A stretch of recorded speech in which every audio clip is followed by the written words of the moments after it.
Hello, dear students, and welcome to the postgraduate courses of English under the Center for Distance and Online Education, University of North Bengal. Today, we will concentrate on the courses offered under Semester 1. The unit for discussion today is Francis Bacon's Essays, which comes under the compulsory core course Renaissance Studies. Francis Bacon is an illustrious figure of Renaissance England who belonged to the higher echelons of politics and also embodied high intelligence and learning characteristic of numerous Renaissance figures as we know about them. After his political downfall, he steered his entire attention towards his intellectual pursuits and is from then on known for his unique and immense contribution to knowledge production. Of the different contributions in the field of developing knowledge, Bacon is categorically remembered for his essays. Professor Shukanta Chaudhary edited an entire volume of Bacon's essays, which comes with an interesting, informative, and critical introduction. It is recommended that you follow that book besides the SLM that has been provided to you by the Center. The essay as a genre of literature found immense grounds during the Renaissance period, categorically from the Renaissance habit of keeping commonplace books. This could be a notebook which was kept to jot down anything that sparked interest.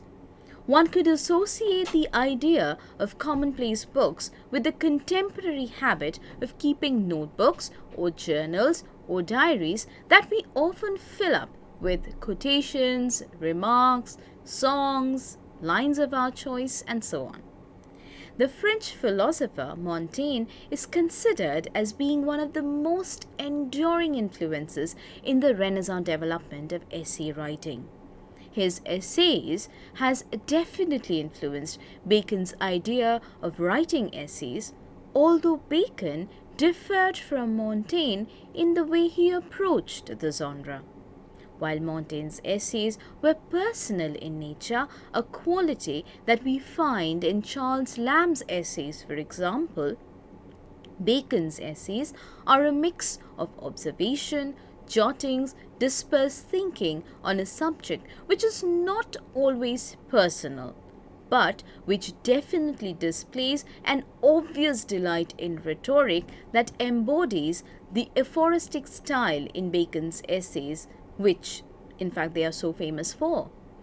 Bacon uses commonplace ideas in his own way, thereby transforming the everyday reality into serious discourses.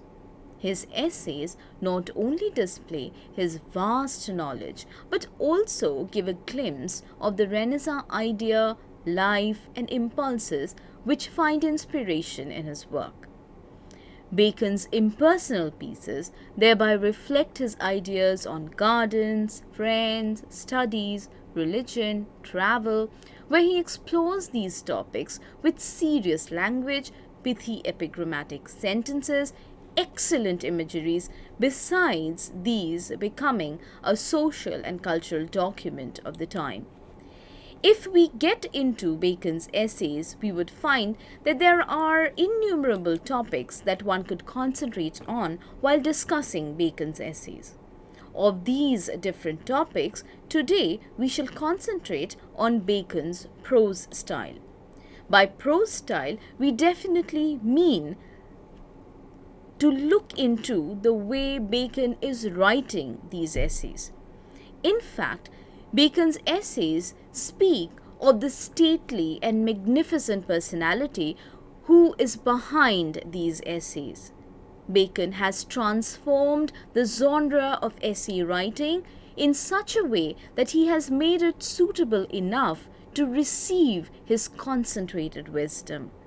His whole mind, his disposition, and his understanding is laid bare in his essays. His essays have the capacity to utter immensely pregnant thoughts in very short pieces that he comes up with. Thus, his essays have been considered to be concentrated expression of weighty thoughts. In fact, Bacon's essays are so intense that we could actually break down one sentence into an entire paragraph. We will definitely come to that idea a little later. For the time being, let us also concentrate on how Bacon has evolved English language and especially the way of prose writing. His essays did away with cumbersome sentences which were inconveniently long and would not sink. He also did away with obscurity in thought and brought in short, terse sentences that were crisp and pithy, but at the same time were lucid and also had profound thoughts. Bacon's essays, we also see that his essays are very compressed.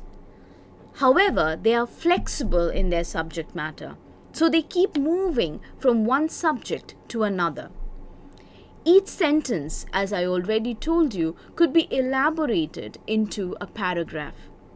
Bacon's essays are also known for his aphoristic style, which means his essays are full of pithy maxim-like sentences that endow the collection with a perfection for expression and also keep these essays very relevant for posterity.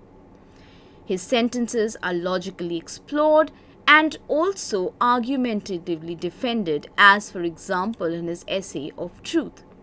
His essays, we find, are full of original ideas that has come from Bacon's own experience of those topics in which he's dealing with. For example, in his essays of Studies. His essays also are endowed with a warmth of style, figurative language through the use of metaphors and similes. Bacon uses analogies and figurative language extensively in his essays, like for example his essay of Friendship. His sentences have a poetic aroma and a brilliance of their own. However, his essays are not cumbersome. They reject conceits and also complex expression, and therefore they are easily comprehensible. Thus, his prose style can be summarized as having a compressed style, full of psychological insights, and also providing his essays with a utilitarian perspective. Thank you.